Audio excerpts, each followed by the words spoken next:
to every bite and sip. Make Summit Restaurant your next night on the town. I'm Colin Livingston, president of Cantork. Cantork has always been a forward-thinking company, but now that we've turned 25, I can't help but take a minute to take a look back. Thank you to everyone that's been with us along the way.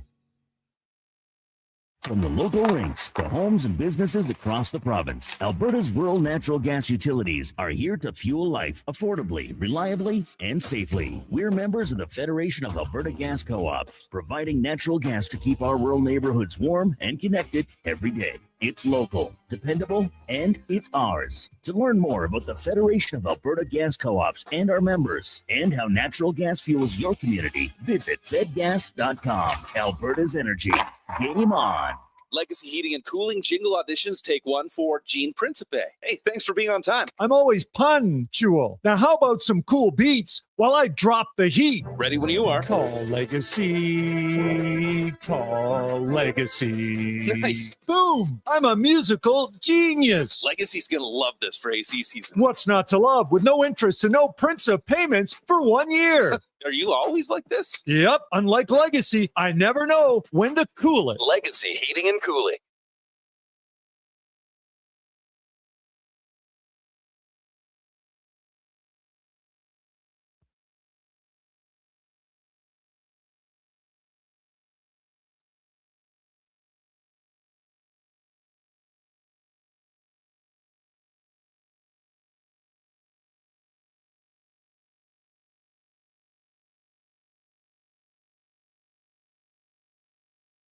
Here's the Lowdown with Lowetide on Sports 1440. Presented by Wolf GMC Buick. We're making it easy. WolfGMCBuick.com.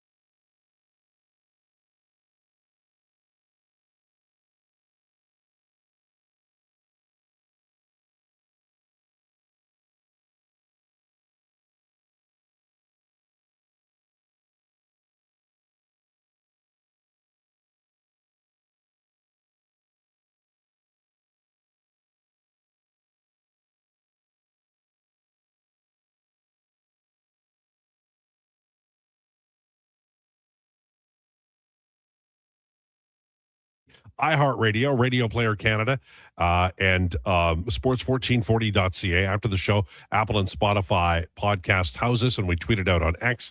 You can reach us on Twitter at Lowetide, at Jay Fenwick, 04, and Donovan Paulson. Our friend Declan Krueger did text us today, at least texted me because I'm special, and he is in Italy, so he'll be back in sometime in August. I think that's how long it takes to take a boat there and back. You can text or call us 833-401-1440. That's 833-401-1440. This is wild. It truly is. What a day. Knicks in the final. It feels like it's been forever, but they've done it since 73. It's just that I remember it being a long time ago for the New York Knicks. And the Edmonton Oilers, I think they may be right now checking down to their second choice. Will it be Laviolette? I suspect so. We'll cover that story and more. And, of course, the big NHL playoffs as well. First, though, it's time to tell you who our guests will be today. We have a couple really looking forward to them. Jake Lanferman, head coach of the Edmonton Riverhawks, will join us today at 12:40, talk about the Friday night opener for the Riverhawks at home at 7 o'clock down at that beautiful ball yard. And we're also going to have Stephen Ellis on at 1 o'clock, associate editor and prospect analyst for Daily Faceoff. So a couple of guests, looking forward to it. I'll call it two headliners of the day. Time now for the introductions. James Harden thought the Cavs were a better team in a series they lost in 4 straight. I think he's going to have to say something about it because he's been talking about Harden all spring. Ladies and gentlemen, it's Josh Fenwick, everybody. Josh Fenwick. Yeah, James Harden's a bum. Wow. For him to say that, though, I really honestly thought we were the better team. You lost in 4. You literally lost in 4. James How Harden, can you say that? I don't know where you get the cojones to say something like that. But also, That might be that might not be as bad as Kenny Atkinson saying analytically we won 2 games. So the only I'm not analytic even that's that really bad. important at the end of the game is who scored more points. James Harden also had the streak for longest or most playoff series in a row without being swept. It was 32. Obviously, that streak comes to an end now. No. And yeah, playoff choker James Harden. I just feel like the day to say I thought we were the better team isn't after you've lost 4 in a row. Yeah, well, Kenny Atkinson, I think, said that after his game 3 loss. He said, "Well, analytically, we won 2 games." You know, What analytics are you looking at, dog? I love the analytics, but that is a bridge too far, no doubt about it. Jeff Hoffman hasn't given up an earned run in 10 days, and the Detroit Red Wings haven't allowed a goal in weeks, and he's still not happy. Ladies and gentlemen, Donovan Paulson. Donovan Paulson, everybody. Well, Jeff Hoffman, we saw this last year where he's just the worst pitcher to ever pitch for about 2 weeks. And then for another 3 weeks, he's awesome. Jeff Hoffman, still hate him. Can't stand him. Get him off my baseball team. And as for the Red Wings Tide, Yes. I mean, the fact that Steve Yzerman, if I can just dive into this for a second, still has a job. How? How? I actually have no idea. It makes no sense to me. The guy might be the worst GM in the NHL, almost pro sports at this point. He's just the amount of intel he must have on Red Wings ownership at this point must be like caseloads. He must be like an FBI officer or something. Well, James Harden thinks Steve Yzerman is a better general manager. So that gives you an idea. All right. Habs need to get a shot on goal, folks. Last 35 minutes, I think they got 1 shot. We're going to win. You're not going to win anything doing that. That is analytics, and it's really, really bad. I thought the Carolina Hurricanes, full measure. I don't know that their goalie would be able to withstand a 30-shot barrage, but the skaters just wouldn't let it happen. So that was a huge game. Obviously, Carolina is money in overtime. I feel we're headed for a collision course between Vegas and Carolina. I'll be very interested. I know that a lot of Oilers fans, because of the current situation in regard to the coach, Bruce Cassidy, are angry at Vegas. But I do think it'll be a good final if it comes to that. Do you agree Vegas and Carolina is the likely final? And how do you think it'll turn out? We'll start with you, Josh. Oh, all right. Ooh, Little switcheroo. Throwing us a curveball here. Yes, I agree. That is likely the final. I'm not willing to count out the Habs quite yet. We've seen this story before. Well, you can't blame the goalie. You only get one shot. You really cannot blame the goalie. And he's played out of his mind so far. But the offense needs to be better. I'm not willing to count out the Habs yet, but I do agree that it is the likely final that we see Carolina versus Vegas. What was the second part of your question? Do you like that as a final? Do you like? I do this actually, series? because if the Vegas Golden Knights win, the Calgary Flames get a 2028 first round pick. It's all about you with you in mind. Unbelievable. But also, so I'd be 4 games closer to a 2028 first round pick, where in theory the Knights are pretty old. Maybe they'd be bad that year. Okay, maybe that 2028 first round pick is on the Stanley Cup team that's going to win in 2029. Correct. Yeah. What if it's number 1? You never know. Well, but yes, I like the matchup. I think Rod the Bod and the Hurricanes just pelting shots on net. Now, young Donovan, you have long held that Carolina is no damn good. No. And can't win the big game. That was a pretty big game last night. It was a pretty big game last night. I've long held that Carolina is the best really good hockey team in the NHL, not an elite team. I think so. Are you saying that a non-elite team will win the Stanley Cup or could win the Stanley Cup? I think it is entirely possible. I don't think either team's elite, to be honest. I think this is a weird playoffs where a lot of stuff has happened. I think a lot of key injuries have Olympics, right? Like that had to impact. That might have had some level of impact, but you look at the Colorado Avalanche, everybody's betting favorite coming in.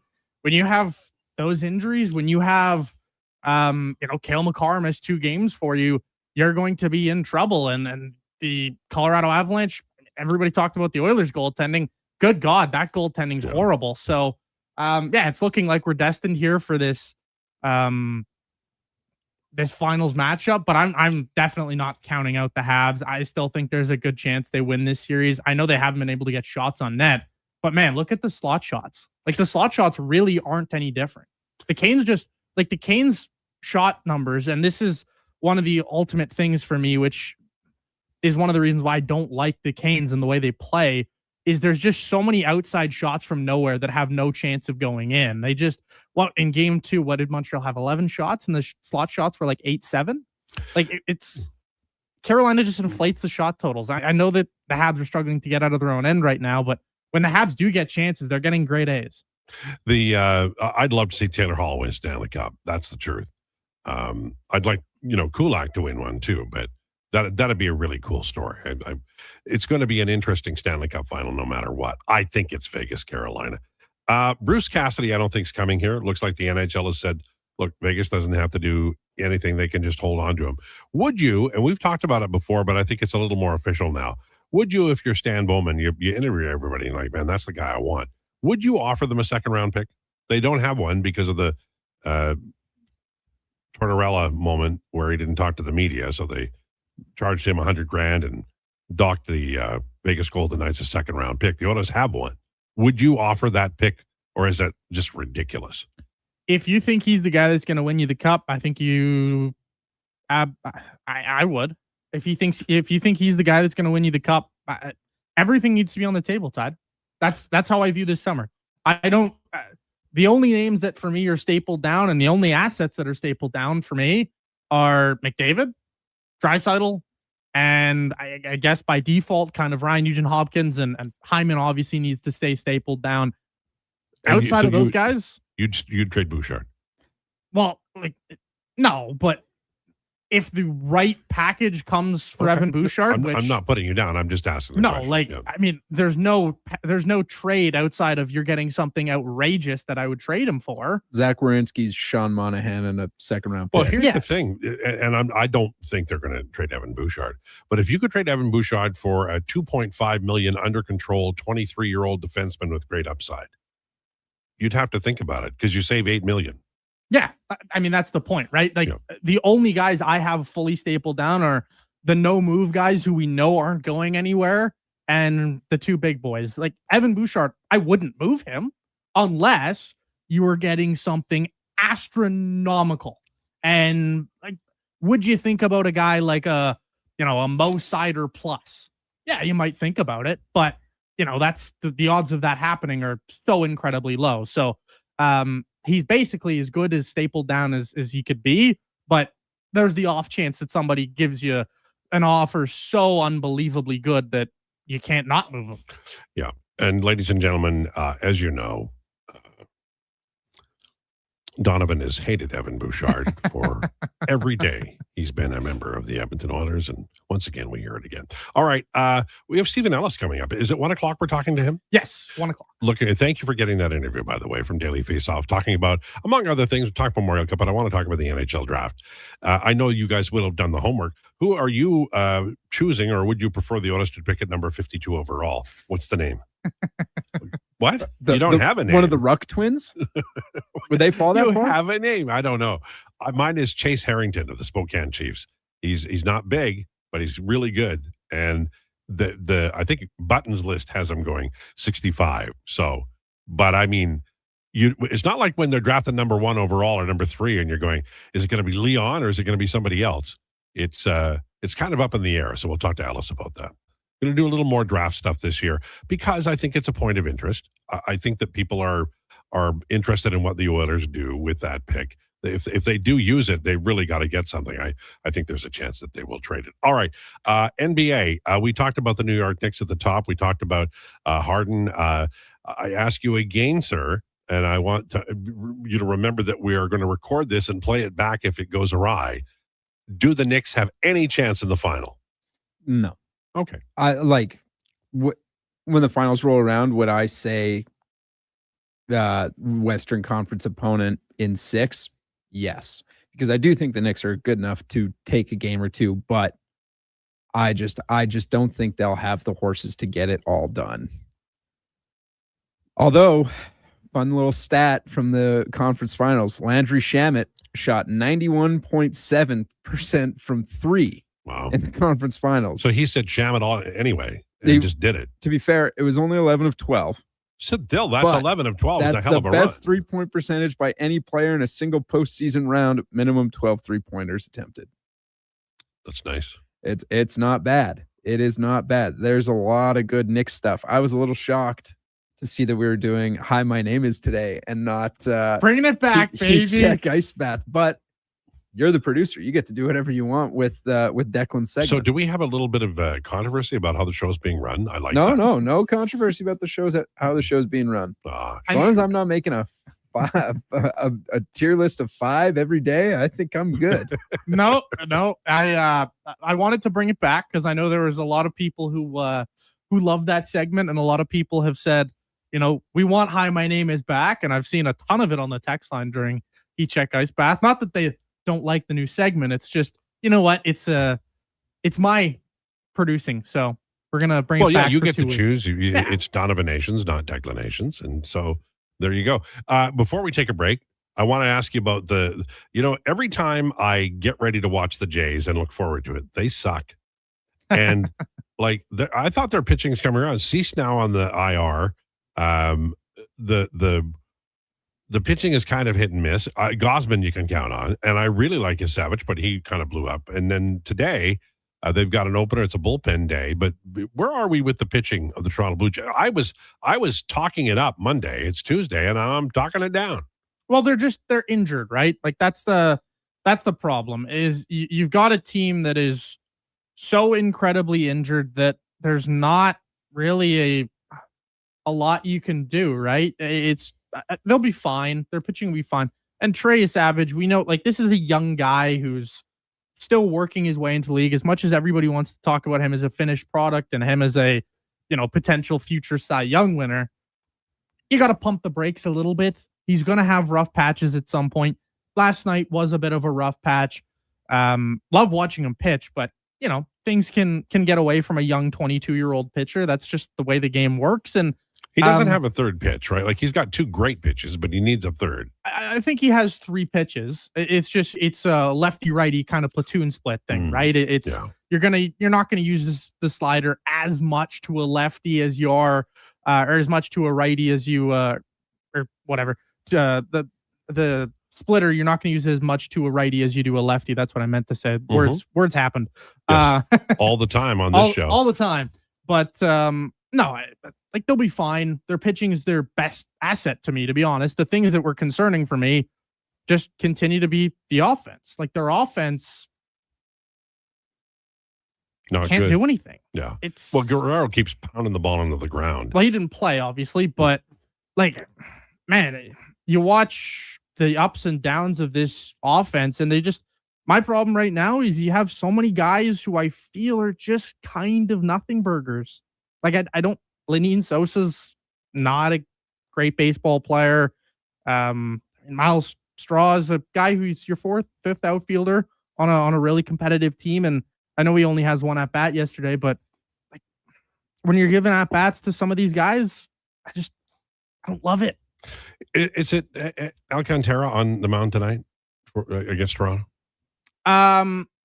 Sorry, I think it is. I haven't looked ahead yet. To be honest, I think it is Sandy, and he's a good pitcher. Now he sometimes gets a little lost in a game, but he's a really good pitcher. So they could have a hard time tonight.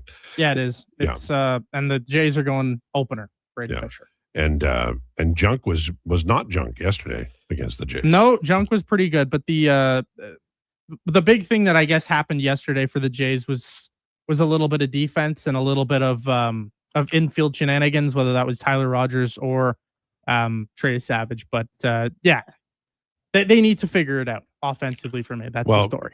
Rays are making the rest of the division. The Yankees are not far off, but the Rays are in danger of running away with it. So they need to start winning some games so they can stay in, and we can talk about them in the second half. All right, a very, very busy show, and we like it that way. I want to let you know that Rumors is on the way next at 12:40. Jake Lanferman, head coach of the Edmonton Riverhawks. They're opening Friday night at home. Big schedule. Looking forward to watching this team play. It is one of the best values, entertainment values, in Edmonton during the summertime when the sun is beating down on you and you're watching some great baseball. They throw strikes. Everybody can play their position. It's dynamite. And we'll talk to Jake about that at 12:40. And Stephen Ellis, associate editor and prospect analyst for Daily Faceoff at 1 o'clock. We'll talk about the draft, i.e. what are the Oilers going to do. We'll talk about the Mem Cup and more. And Declanation's Hi, My Name Is ... makes its return. Jocularity and anger will reign throughout the land at 12:40 today because of it. Lowdown with Lowetide brought to you by Wolf GMC Buick on Sports 1440 and YouTube. Hear that? That's your entry calling. Go Auto is sending you to the biggest football event in the world, live in Vancouver, with tickets, flights, and a hotel stay for two. To enter the contest, just text GAME to 780-777-7777. That's GAME to 780 all sevens. Go Auto, get in the game. Come for Canada's largest trade shows, the biggest names in entertainment, exhilarating sporting events, and more. And stay for the experience at the Edmonton Expo Centre. Looking for the perfect place to host your next big event? From trade shows to galas, meetings, and concerts, the Edmonton Expo Centre has the space, event expertise, and service to make your next event unforgettable. With over 522,000 square feet of flexible event space, in-house catering, and operational expertise, they bring your biggest vision to life. Learn more at EdmontonExpoCenter.com today. Whether you're a craft beer connoisseur or more of a wine aficionado, there's always something new to discover at Sherbrooke Liquor, a unique, family-owned, independent liquor store. The selection? Incredible. The non-alcohol section is also very impressive. Sherbrooke Liquor, expert, knowledgeable staff with a passion for unique finds. More than just a liquor store, we're a community. Alberta's best, the one and only Sherbrooke Liquor. Wine, spirits, and oodles of beer. Visit SherbrookeLiquor.com. The Brick is thrilled to introduce the new exclusive Shaquille O'Neal home lineup of furniture. Each piece features premium Shacopedic memory foam for exceptional comfort, made to be lived in and loved for years. Each piece is built on a strong hardwood frame, offering sturdy comfort day after day. Head to any Brick location and snap a photo with Shaquille O'Neal. A life-size Shaq is waiting in store. Scan the QR code and upload your pick for a chance to win one of 4 Shaquille O'Neal home pieces exclusively at The Brick, saving you more. 24 hours a day, 7 days a week. Edmonton sports fans, stay informed with Sports 1440. Stream us. Listen to us on the AM dial. However you consume this radio station, thanks for listening. You don't just need property services, you need problems handled. HireGood provides cleanup, debris removal, site monitoring, and safety attendance across Edmonton. We reduce issues on your property, keep spaces safe, and take pressure off your team. We resolve real problems for businesses while creating real impact because our team is built on second chances and they show up every day ready to prove it. Visit hiregood.ca or call and mention Jason Krueger for a first-time discount. HireGood. Stable jobs create stable lives. I'm good to go. With Mortgages to Go, you'll be good to go. MortgagesToGo.ca says yes when the banks say no. That's why Alberta has trusted Mortgages to Go for over 23 years. If you need cash and have equity in your home, you're approved instantly, guaranteed. Call 1-888-888-5998. That's 1-888-888-5998. With Mortgages to Go, you'll say, I'm good to go. Getting your vehicle sparkling clean doesn't have to cost a fortune. Take it into Hughes today and pay just loonies a wash. Find us at HughesCarWash.com. Our new McCafe crafted sodas just drinks or something more. Like Sprite Berry Bliss, Creamy Strawberry Coke, and Orange Dream. All swirled with fizzy flavor and topped with silky cold foam. Only at McDonald's. At participating McDonald's restaurants in Canada. To the guy who said, I'll marinate the chicken, then forgot. Hi, your Safeway PA announcer here. We've got you covered with a variety of freshly prepared kebabs, ranging from chicken to beef and pork. They even come pre-marinated, so all that's left is pretending you made it yourself. And they're on sale this week. For more great summer deals, check our flyer at Safeway.ca. Variety may vary by store. See flyer for details. Ready to upgrade your ride this spring? Come on down to the Golf Cart People. They're a family-owned and operated business that's been serving the community since '97. Whether you're looking for a brand new or quality pre-owned cart, a rental for a special event, they do that too. The Golf Cart People have a huge selection of parts and accessories, and their expert service team is here to keep you rolling. The Golf Cart People, your one-stop shop for everything golf cart. Visit golfcartpeople.com.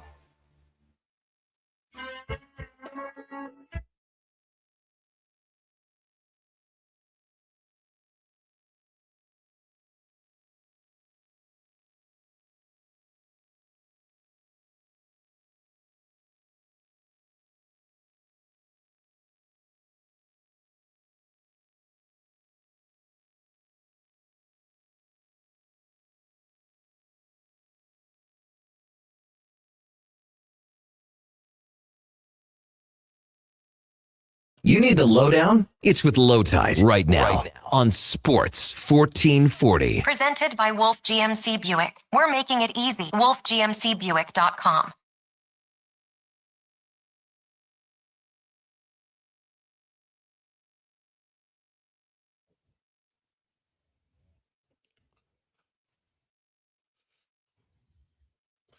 This is the Lowdown on Sports 1440 for Wolf GMC Buick. Huge May savings on right now at wolfgmcbuick.com. Drunk on a Plane. You remember that Snakes on a Plane movie? It was pretty cool. Very familiar with Snakes on a Plane. Unfortunately, I remember that movie. Yeah, the snakes are on crack. One of the all-time great movies. Like Anaconda. I know Dak loves that movie. Yeah. But what's the one with, maybe it's the same movie, Nicolas Cage, where he has long hair and he's... It's Con Air. Yeah. Con Air. Now, that is a great movie. Yeah. Yeah. That's not as good as Snakes on a Plane, but it's pretty good. It's like, I don't know when they ran out of ideas in Hollywood, and now they just do sequels of people who Or are remakes. superheroes. Yeah. But hey, I don't want you dissing original movies like that. Sinners came out last year. Sure. Yeah. And what's a doodle? The Meryl Streep movie. We're going to see that this week. The Devil Wears Prada Part 2. Yeah. That's a sequel. No, it's a continuation. That's a sequel. All right. The definition of a sequel. Also, Karl Anthony Towns, starting center for the New York Knicks, appeared in that movie. Oh, really? After that movie came out, the Knicks have not lost a playoff basketball game. See, Meryl Streep, man, she is so Actually, he damn talks to powerful. Anne Hathaway in the movie. Oh, man. All right, it's time for Rumors, brought to you by Harley-Davidson of Edmonton. It's riding season, and Harley-Davidson of Edmonton has your next bike waiting. Huge selection of new and pre-owned plus test rides available. Locally owned and operated since 1980 on the Yellowhead Trail or at hdedmonton.com. There you go. Wow, you find out stuff. That Con Air was a weird movie. It truly was. Edmonton Oilers did make a signing yesterday.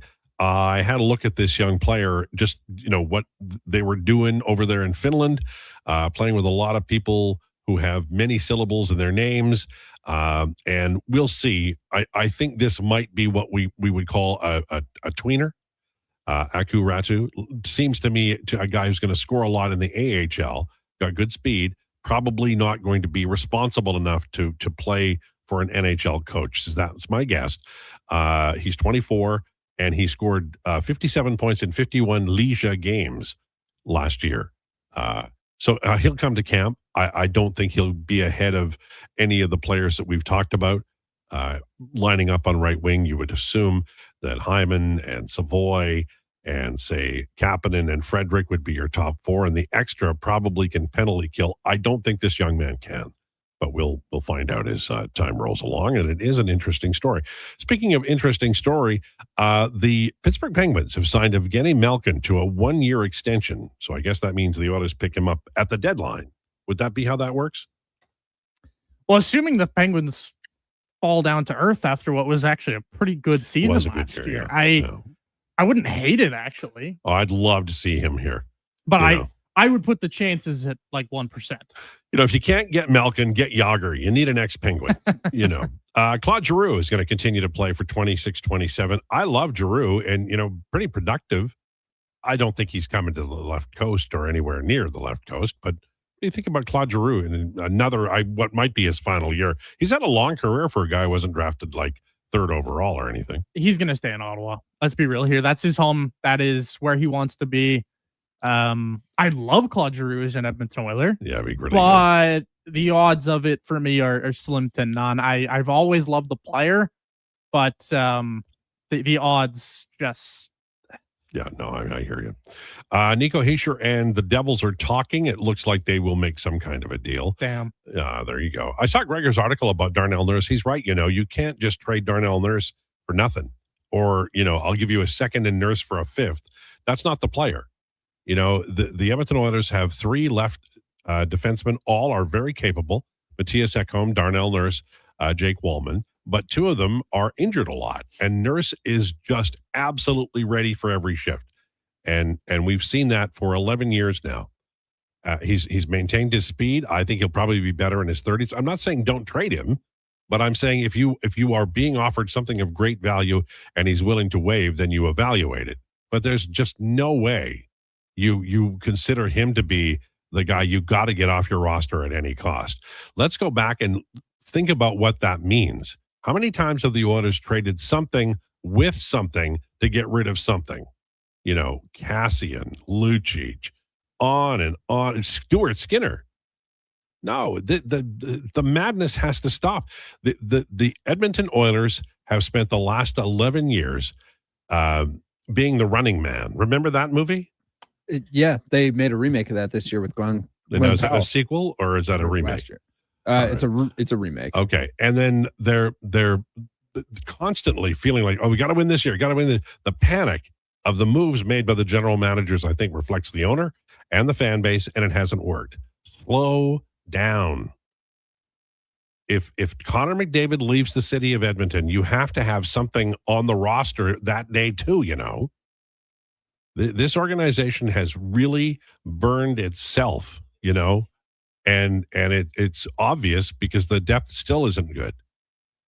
I still think they can win a Stanley Cup. They've got to get a goaltender. I think they need some help up front. A lot of people are mad at the defense. I just think it's a structure issue. I'm not saying you return all the defense, but I do think that if you sign Connor Murphy, you're a long way toward what you would need to have a Stanley Cup winner in Edmonton, and I think it could happen. I just feel as though the guy you want to get is that coach that Vegas won't let you talk to. And I don't know any way around it. I'm going to just talk about this really briefly. I don't know if you've been following the Wander Franco story. Oh my God. This is just so bad. It's awful to talk about. And I'm not really going to go into great detail because it is noxious and horrible. But he was pardoned yesterday. The mother of the young girl, I think it's 10 years that she got, and Franco was found guilty and then pardoned. And I just am at a loss for words about what this means for humanity, of judgment, justice. There are few stories anymore. I'm in my 60s. I've seen a lot of weird stuff and things that are objectionable. This is shocking. And I don't know what to do with it. I really don't. I haven't read on because I'm afraid they're going to say, well, he might be reinstated or something. But this story is just, it's impossible to deal with in a rational way. And I'm just shocked that it's occurred like this. And I don't know how a person comes to grips with this if they were involved in any way in that story. I did not see this coming. And we'll see how it goes. But the Wander Franco story is, it is flummoxing. It is baffling. And I don't know how you justify it, but that's what happened. There's no way to justify it, Al. That's the sad truth of it. It's just, I think we all knew what was going to happen and should happen. And the fact that it didn't happen is just, stunning. The fact that he was found guilty and then had no repercussions as a result of that is truly astounding to me. I guess it just tells you the level of, I want to say, corruption when it comes to dealing with pro athletes and when it comes to dealing with this level of person in terms of where they once stood in society and whatnot. But truly, I guess, a sad day from that point of view. And man, I couldn't believe the news when I saw it coming down during the Krueger show yesterday. I asked two questions. What if this kind of thing happens again? And then the other thing is, what would a rich person of influence have to do? Well, I mean, look at what Diddy did, and look at what he got away with. What was it, 2 years? Or was it even 2 years in jail? It might be 3.5, something like that, but it's not enough. Not even. He should have been in there for life for what that guy did. So the reality of it is you basically need to have a sex trafficking ring, and you basically need to be one of the world's worst humans to ever live to serve any prison time as a person of influence. I'll tell you, I just feel like I've been upright, and I'm not perfect, but I've been going home. I've been working hard. I've been, paying my bills. I barbecue and have a beer. And then you assume everybody, makes their living and makes their money, but they're all staying within a certain boundaries that society would accept. And it's not that. It isn't that. And this was shocking to me. I have to say it was really shocking to me. And maybe I'm the fool. Maybe I shouldn't have been shocked by it. But these stories are not one-offs. They happen more, and it seems like more and more. And I don't know. I just don't have an answer for you. The number one fact checker on this show, my mom, just texted in, Diddy got 54 months, so 4.5 years in prison. There you go. Oh, we don't pay her, do we? 4.5 We should probably years? pay her. Probably, yeah. That really fits his crime. Well, she works hard. Hey, your mom works hard, but She's putting this 4.5 show on- months? No, 4.5 years. Sorry, 4.5 years. Sorry. 54 months. I would like to see Either way. the surroundings and circumstances that they're fulfilling that sentence in. Because if there's a golf day every week, then there's a problem. Mm-hmm. Anyway, I'm humanity. I need a timeout. I just got to think about it for a little while. That was wild. It really was. We'll move on to more cheery stuff. The summertime in Edmonton lasts what? 12 days? No, I'd be willing to give you 3 weeks max. Okay. I'd say Those 3 weeks, you have to go down to the ballpark and see the Riverhawks as much as you can, and the Elks, and anything else that's outdoors, because it's a great experience. And the thing about the Riverhawks is they make almost more than any other sport, I think, in town. They make the experience of going there an absolute blast. The game itself is going on, but as it's going on, there's lots of things happening in the stands. There's lots of activities. It's great for kids. It's a great sight line to watch a ball game. And they throw strikes, which I love. So they're starting on Friday, right? 7:05 Friday? 7:05 Friday. Yeah. And make sure the weather's okay. I understand that because we've been having some close, you know what close means? No. Like if you walk outside and you're hit by heat and it's close. It's really hot and humid. And so I call that close. It's an old-timey phrase. I'm not surprised you don't know it because you didn't live in the 30s. But it is heading towards maybe a thunder boomer, so the game might be delayed or whatever on Friday night or through the weekend. But make sure when you go down there, just enjoy the hell out of yourself. And I think they have their buses going down there. I saw on their website as well. I can double check that for you, no doubt. Yeah, because I think that's like the one thing that always bugged me is on a night like opening night on Friday, sometimes parking is a little difficult to get. But if you can bust down there, giddy up. It's a great evening, and you're not going anywhere anyway. You really are not. That it is. And you can come and meet Josh Fenwick. He'll be there.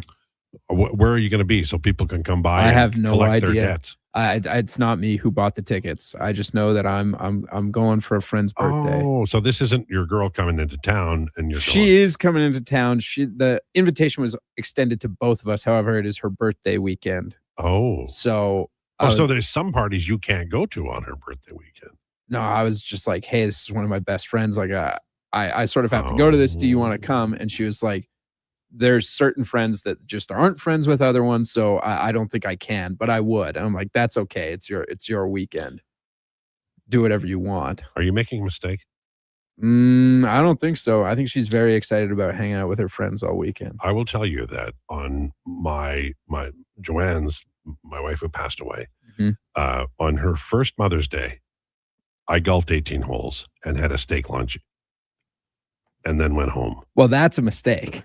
I know that now. This is her, getting into town at 5. I'll see her for an hour and 2 hours probably. Then she's taking me down to the game really quick, and then I'll Uber back to her apartment after the fact. Unless it gets thunderstorm delayed, in which case I just won't go. Okay. If she uses the word fine with a little edge to it, you may be in trouble. She did not use the word fine. Okay. All right. I'm looking out for you. I'm not. I'm aware you're looking out for me. Yeah, Thank you. I feel as though I have life experience I'd like to share with you. Hey, thank you for sharing that. All right. Okay. On the way, we're going to talk a little baseball, and why not? It is the season to talk baseball. Jake Lafferman, head coach of the Edmonton Riverhawks, they opened Friday night at home. So we'll talk to him about what's going on, the nature of the team, how they look, some of the events they have coming up, and everything regard to the Riverhawks as you head down by the riverside. To see the Riverhawks. That's all straight ahead. This is the Lowdown with Lowetide, brought to you by Wolf GMC Buick on Sports 1440 and YouTube. When thirst strikes and your energy begins to fade, one hero rises above the rest. Introducing the Superpower Smoothie from Booster Juice. A bright sun-charged burst of mangoes, bananas, and blue spirulina. An out-of-this-world smoothie, just in time for the new Supergirl movie. Discover your power and channel your inner superhero. Fly into your local Booster Juice and experience it for yourself today. And see Supergirl. Only in theaters June 26th. Do you have neck or back pain? Ever go for treatment hoping for a simple fix only to realize your stubborn spine is basically a science project with attitude? Hey, we get it. And honestly, we're a little sorry because great rehab does take proper experimenting. But at Leading Edge Physiotherapy, we don't just toss exercises into the beaker and hope it doesn't explode. We start with the right diagnosis, then mix hands-on care, precise manual therapy, and evidence-based technology. The formula your body actually needs. Science and skill with gratitude, not attitude. LeadingEdgePhysio.com. Expand your brand with Fusion Promo Marketing. Fusion is your trusted partner for all things branded merch and apparel. Thousands of products perfect for businesses, sports teams, and corporate events. Fusion with a Z. Promomarketing.ca. It doesn't start on game day.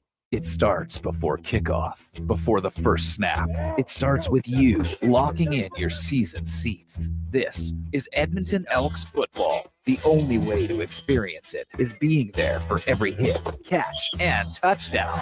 The Elks home opener kicks off June 20th against Montreal. Your season seats are your way in. Get yours now at goelks.com/season seats. Edmonton Elks, our city, our year. When your project can't afford downtime, call Japa Equipment Rentals. From excavators and wheel loaders to compaction equipment, Japa has the machines you need. Trusted since 1972. Visit JapaEquipment.com or stop our Edmonton or Calgary locations. Mr. Rooter gets attacked by a Canada goose. Oh, look at that. Another on-time arrival. Nothing stops Mr. Rooter from plumbing on schedule. You gotta be kidding me. Hello, Mr. Goose. I'm Mr. Rooter. Okay, this is what you train for. Through rain, sleet, or goose, the pipes get fixed. For a plumber who does whatever it takes, Mr. Rooter. With Play Alberta, backing the home team goes beyond the bets. That's because your picks have provincial impact. Play Alberta is the only app in the province that puts all revenue directly back into supporting programs and services that Albertans rely on every day. By investing in the General Revenue Fund, every play, bet, and buy made on Play Alberta helps make a difference across the province. Visit playalberta.ca/Gregor to learn more. That's playalberta.ca/Gregor. Must be 18 plus to play. If you gamble, use your game sense.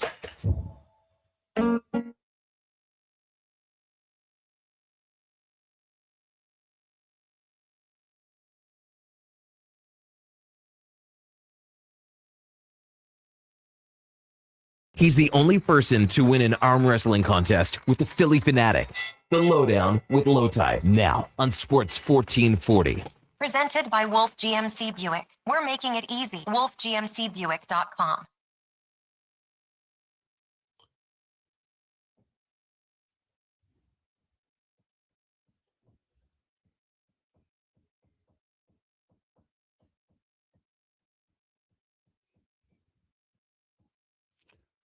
This is the Lowdown on Sports 1440. On Twang Tuesday, we're brought to you by Wolf GMC Buick. Check out their huge May savings at wolfgmcbuick.com. Looking forward to talking baseball all spring long, especially because the Riverhawks are back in town. Jake Lanferman, head coach of the Riverhawks, joins us tonight. How are you? I'm doing well. Thanks for having me on. Well, it's Friday night. Are you all ready? You've got your rotation set and you're ready to roll. About none of that, but we're getting there. Today's report day. So we're trying to get where we need to be for Friday in the home opener. Well, I know you know this because you've been around a while, but you've got Randy Gregg down there. You've got Dale Wishawan, Steve Hogle. Some of those cats might try out for the team and pretend they can play. Don't let them. Do not let anybody involved in the ownership group play on the team because it will hurt you. I've seen a couple of them throw though. It's good. It's impressive. Yeah, has Wishaman tried to get you into his fantasy baseball league yet? No, not yet. But hey, hopefully one day. There you go. So it's a beautiful park. It's a city that loves to go out and watch a ball game, and the weather cooperating looks like it will for Friday night. It's, I think, the best atmosphere in summertime in Edmonton. From the point of view of the quality of the team, I love the level that is the Riverhawks because everybody throws strikes. The teams are different shades of equal, and most games are very close and exciting, and usually are decided after the fifth inning. Yeah, I mean it's a lot of top tier talent that's college level amateur baseball before guys eventually take that step to go pro and continue their baseball careers. So it's awesome getting a new group. We have really strong returners that we're expecting to lead us in the right direction, that were a part of it last year. And can't be more excited to get on the field for Friday. How important is it to have, like yourself and others who are, some of the players returning, just to have some continuity to sort of, the newcomers, as talented as they are, it might be a new experience. It's good to have somebody who can kind of show you the ropes.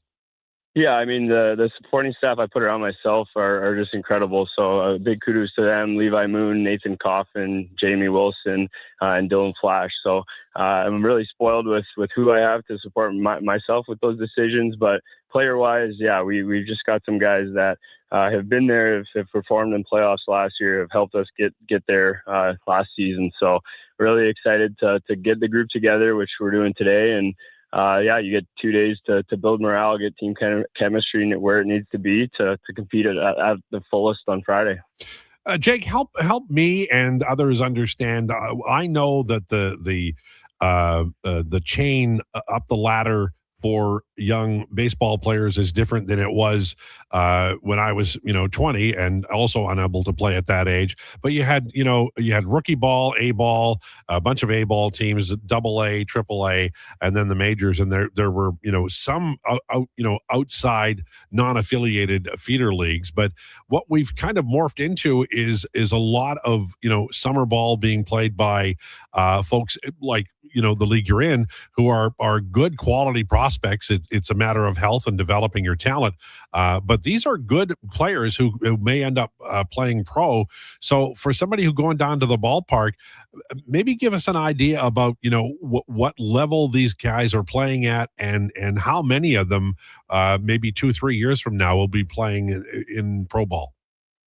Yeah, that's the unique part about it is you'll have like incoming freshmen or guys that are freshmen or juniors or 2 juniors as well as sophomores that are younger in their college careers that get to come here, experience Edmonton, the city, and represent our program, but then continue growing as baseball players to hopefully chase their dreams of playing professional baseball. I think it's that mix of, it's probably right there with independent professional baseball, and maybe you'll have your high-end talent at that rookie level that you would see in the minor leagues. So it's a really unique mix of all kind of talent levels, and it's cool to see the younger guys get to learn from the juniors or the guys that have been 3 years in college baseball and have experienced it a little bit more, but have that raw natural talent as a really fresh incoming baseball player at the college level. There's a lot of kids, local, kids, but there's a tremendous number of American ball players, and as you said, guys are going to either community college or other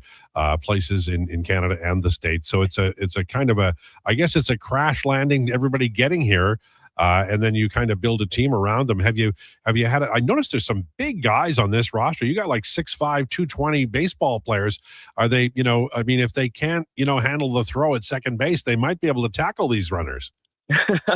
Yeah, the size definitely helps. We got some pitchers, like notoriously long levers. They can, throw the ball extremely hard. I know Latimer last year getting close to 100. So the guys we recruit and trying to bring in, the size helps them kind of perform at this level. But I think the representation from international that we have, a couple of Japanese players, we had Max Stagg from Australia, notoriously Taichi Nakao from New Zealand. So it's really awesome to see cultures collide and the guys get to spend the summer together, become a family and play for each other, not just what they're trying to accomplish individually. I think that's the most special part about it.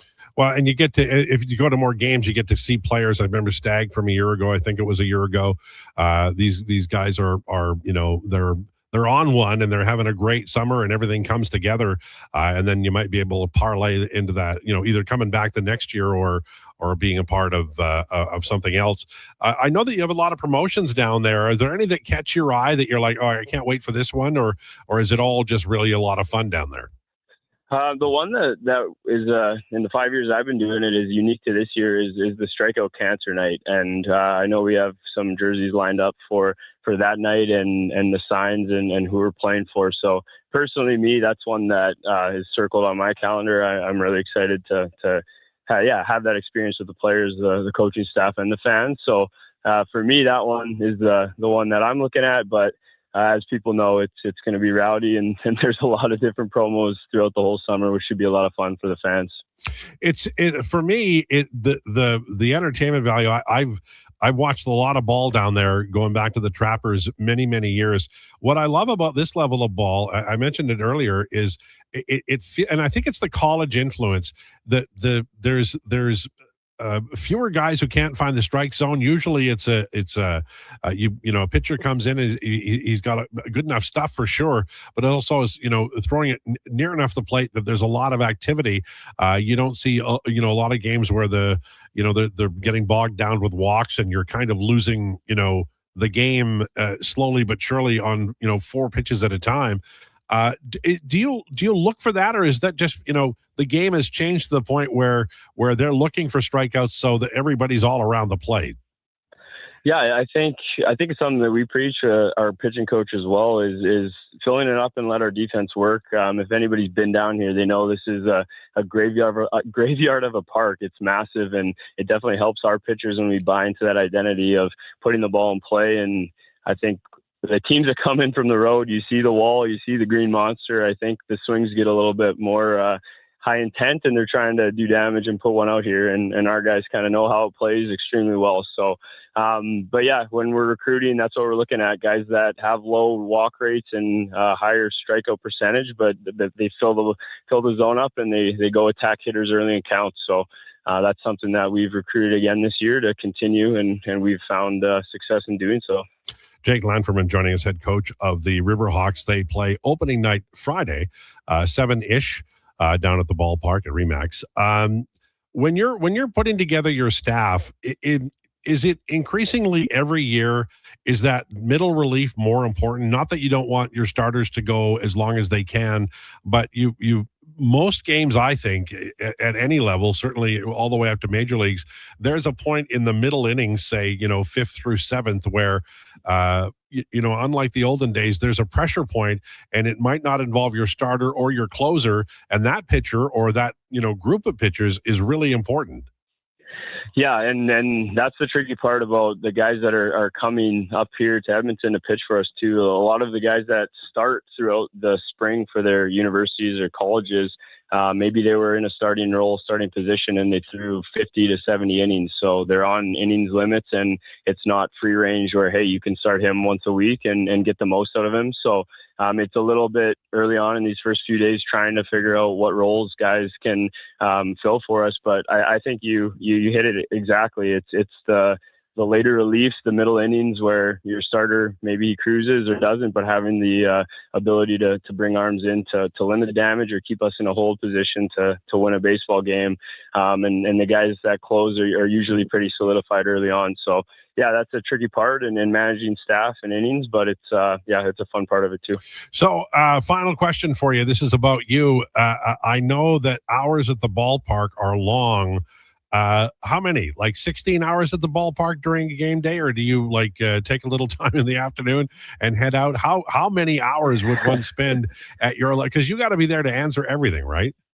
Yeah. I mean, I'm probably on a game day when we play at 7:05, you're getting here at 10 or maybe a little earlier if some guys want to get early work beforehand. And that's a piece that we're trying to make accessible to players, right? They're here to develop, and maybe they're not in the lineup every day, but we still need to get them to where they want to be and work on the things their coaches want them to when they come here. So, I mean, it can get up there. Leaving the park after a game at 11, at least probably 12 to 14 or 15 hours. But hey, it's fun. It's baseball. I can't complain. Yeah, and it doesn't last long. And if you want to rain out, all you have to do is put the sprinklers on. Yeah, Bull Durham style. You got it. Listen, thanks so much. Good luck this year. We'll be down there lots. Really appreciate your time. Yeah, thank you very much. Have a good day. There you go. Jake Lanferman, head coach of the Riverhawks, play Friday night against, it's Wenatchee, right? Yeah.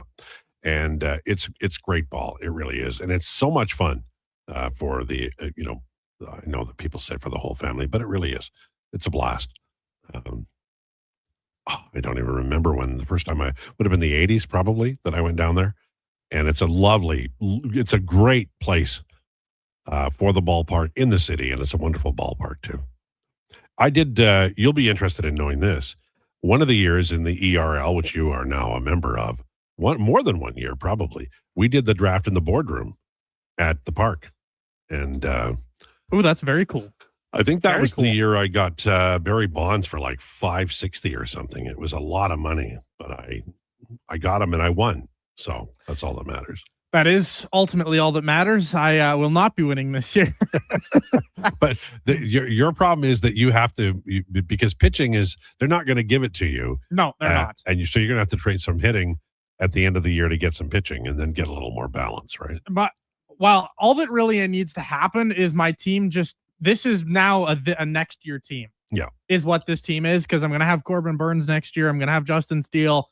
I'm going to keep Edward Cabrera. Like, I'm going to keep Cade. Yeah. I might keep Cade Horton because he's going to miss most of this season. And he'll be good. But like when he comes back, he's young. He'll be good. Yeah, he's awesome. So my pitching will be fine next year. It's just for this year, it's just all dead, basically. Like, no. My best pitcher that's healthy. I don't even know who it is at this point because all my good guys are down. It's terrible because you get, the top pitchers I had were Hunter Brown and Ryan Pepio. And I got lucky. I got Mizorowski and Schlittler and Kyle Harrison. But, your league is such that all of those guys would have been gone, right, in the National League. Yeah. I tried to get Kyle Harrison, but he went for some. I figured he was going to actually have a breakout season because I know what the Brewers do with pitching. Yeah. But, man, I just got outbid on him because all these guys know what they're doing for the most part. Yeah. My best pitcher right now is Yuri Perez. I have 3 guys that are on IL right now that aren't coming back from Tommy John surgery. So I have 5 pitchers on IL. So you got a lot of guys who are not pitching every week then. Yeah, that's not even counting my hitters right now. And that is another list that is 2 guys long. Oh man. Baseball it should be called injury ball. I have 7 injuries. God, that's like, how do you win doing that? You There's can't. no way. There's no way at all. All right. So in hour number 2, Stephen Ellis will join us, associate editor and prospect analyst for Daily Faceoff. We'll talk Mem Cup and the draft and what the Oilers might do at the draft. And among other things, we have Donovan Nation's Hi, My Name Is, the return of. There may be actual physical violence at 12:40 as we look forward to that.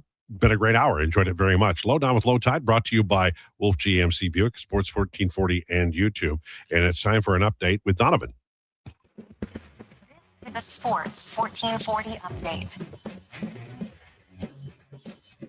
This Sports 1440 update is brought to you by Sean Cunningham of Remax Real Estate. Get the home team advantage for your next move in the Edmonton area. If you're thinking about buying or selling a home, call or text Sean directly at 780-265-0165. Western Conference Finals action. It is the Golden Knights looking to sweep the Avs. Puck drop going at 7. On the hardcourt, the Spurs are in OKC. Tip-off going at 6:30. That series is knotted at 2. Some MLB action. The Jays looking to bounce back against the Marlins. First pitch going at 5:07. Braden Fisher opens for Toronto. Sandy Alcantara goes for Miami. Other games around the majors. The Orioles hosting the Tampa Bay Rays. Josh's Los Angeles Angels of Anaheim are in Detroit. It is the Cubbies and Pirates. The Red Sox host the Braves, and the Cincinnati Reds travel to the Big Apple to take on the Mets. And one other piece of NHL news, Evgeny Malkin has extended with the Pittsburgh Penguins on a 1-year, $5.5 million ticket. Coming up right after the break, we have Daily Faceoff's Stephen Ellis. I'm Donovan Paulson. That is your Sports 1440 update. Sports 1440, Stingray Radio Station. CKJR broadcasts from West Edmonton Mall and Wetaskiwin. Download the free Stingray music app and listen wherever you go. The Edmonton Riverhawks return Friday. Join the best party in the River Valley with 27 theme nights like Paws in the Park, Star Wars, and Margaritaville. Don't miss opening weekend. Tickets start at $21 at tickets@gohawks.ca. Who's that working on the underground utilities over there? All-Star Construction, that's who. What about the street lighting? Yep, All-Star Construction. And the directional drilling, hydrovacking, neighborhood renewal, and telecommunication work? Yep. Since 2009, All-Star Construction has been doing all that and more, shaping and building Edmonton communities for land developers all around Edmonton. That's what All-Star Construction is all about. May brings more of what you're looking for at Wolf GMC Buick. The selection, never better. The savings up to $12,000 when you combine cash discounts on your new 2026 Sierra 1500 pickup. Up to $1,750 in cash rebates on remaining 2025 Terrain SUVs. Plus 0% financing up to 72 months on most models. And ask about the truck trade-in bonus of up to $1,500 on select new in-stock Sierra 1500s. Wolf GMC Buick. We're making it easy. Hey there, I'm in the Fountain Tire sidecar, making a list of the things I'm doing this spring. 1. Saving you money, with up to 20% off select tires until June 13th. 2. Water skiing, tricky in a sidecar, but fun. And 3. Saving you more money, with mail-in rebates of up to $100 off a set of 4 select tires and $50 off a $150 service with the purchase of 4 select tires. Oh, that's 4 things. Oh well. Restrictions apply. Book online at fountaintire.com. Fountain Tire. We're on this road together, Canada. If you've got a smart speaker, get it to play Sports 1440. And it doesn't matter when you listen as we roll out the Sports Talk 24 hours a day, 7 days a week. Edmonton's home for sports radio is Sports 1440. Say hello to your new favorite drinks. Introducing new McCafe Refreshers. Icy cool, undeniably refreshing, and available in 3 flavors. Strawberry watermelon, mango pineapple, and blackberry passion fruit. Only at McDonald's.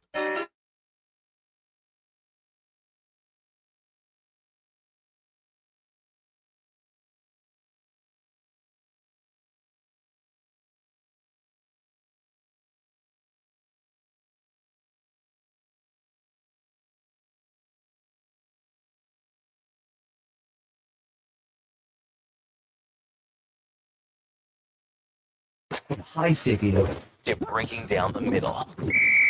Here's the Lowdown with Lowetide on Sports 1440. Presented by Wolf GMC Buick. We're making it easy. WolfGMCBuick.com.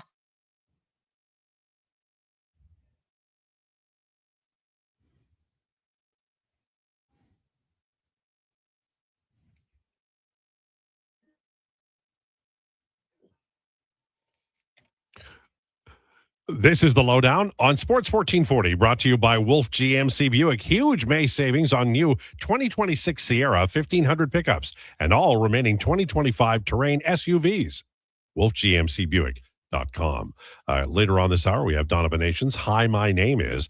And right now, it's a headliner of the day, Steve Ellis, associate editor and prospect analyst for Daily Faceoff, brought to you by Faber. This city knows what a comeback looks like. If debt is holding you back, Faber's licensed insolvency trustees can help create your financial comeback. Book your free consultation at Faber, FABER.ca. Do we have our guest? Well, we do. All right. So we are now joined by Stephen Ellis. Thanks for joining us. Appreciate it. Yeah, thanks so much for having me. So I'm one of those guys who is, always looking at and thinking about the draft, even, like in September, because I just really like watching these players develop and I like the numbers to roll in. And so this year's draft for me has been a little bit unusual in that it felt like it was the top of the draft was pretty much set early on. And then it sort of felt like there was a little wobble. Are we back to having like 1 through 4 in a specific order now, or is it still a little bit upset? I think we're still looking at McKenna number 1. We're still looking at Ivar Stenberg number 2. I know he's having a really good showing at the World Championship, but I'm the sense I'm getting from scouts, I don't think anyone's really seeing much movement there. I think for the most part, it's who goes number 3. And I think Chase Reed's definitely the one that most kind of have as that guy. The top defenseman in the draft kind of has changed a few times throughout the year. Like you ask people in October, November, it was like Keaton Verhoff for sure. I think in general, though, it's a really strong year for defensemen. And I had a good chat with a scout this morning and trying to figure out like what ranking you would put each of the defensemen. And I think there's something where it really kind of just depends on what type of thing you're looking for there. Are you looking for a guy who can go out there and be a big right shot defenseman? Are you looking for a guy who can go out there and make those high-end playmaking decisions? Are you looking for somebody who can go out there and just shut guys down? Like, I think that's where it gets interesting. So the top 2, I'd say, are pretty locked in. I'd say Chase Reed's the favorite as the number 3 best prospect in this draft. Not saying he's going to go to Vancouver at number 3, but I'd say he's the 3rd best prospect. After that, that's where everything kind of starts to change. As far as the Oilers are concerned, they draft in the 2nd round, and I'm always looking for somebody who looks like an Oiler. I've settled on Chase Harrington for now of the Spokane Chiefs. Not sure that he would be there. It's not like he's a big bruiser or anything like that, but he does have some range of skills. How deep is this draft for Oilers fans? What kind of pool will still be on the board when they draft? I think it's something where like I have my next draft rankings coming out tomorrow, top 100, and it feels like at a certain point around like 35, I start running out of guys like I'm a really big fan of.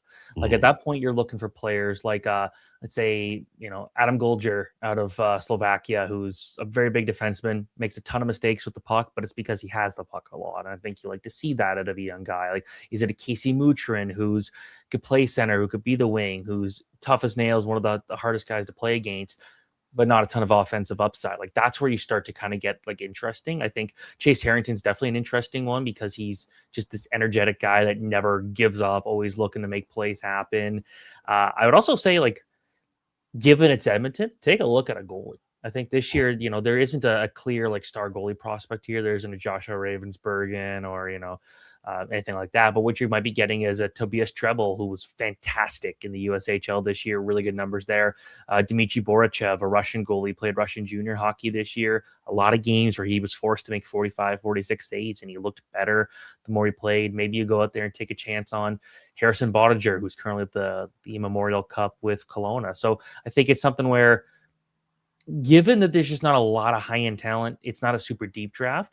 Where Edmonton's picking, I think a goalie would almost be the way to go. And just, maybe that's not the craziest best pick, but talking to another scout recently who said they could see 4 or 5 guys challenging for a starter role in the next 5 to 6, 7 years. I think that's something where you're looking at and say, why not? There's also, and it's hard to. I'm looking forward to your ranking because you see players and you're like, okay, well, this player is interesting, or but I don't know where he's going to be. Like Ethan McKenzie is an example. He's an excellent skater. He has shown well this year. What kind of range would you have him going? I think we're talking about a guy that, not a ton of offensive potential there. And I think that's probably going to hurt him. But at the same time, like defense, their number one job is to go out there and play defense.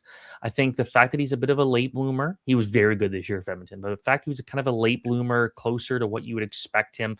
Like, I don't think we're expecting a ton of huge, crazy change in his development is kind of what I'm talking about here as a guy who's been passed over already. I think we're talking about someone who's going to be probably an early 3rd round pick. I got him at number 76. I think there's a lot of defensemen in that area that you can get pretty excited about, and like a Landon Amrine out of Calgary. Thomas Galvis, you might remember him for the World Juniors, was outstanding this year for the Czechs, one of the top players in that tournament. But I think with Ethan McKenzie, he's got that ability to shut guys down. He's already quite mature for his age.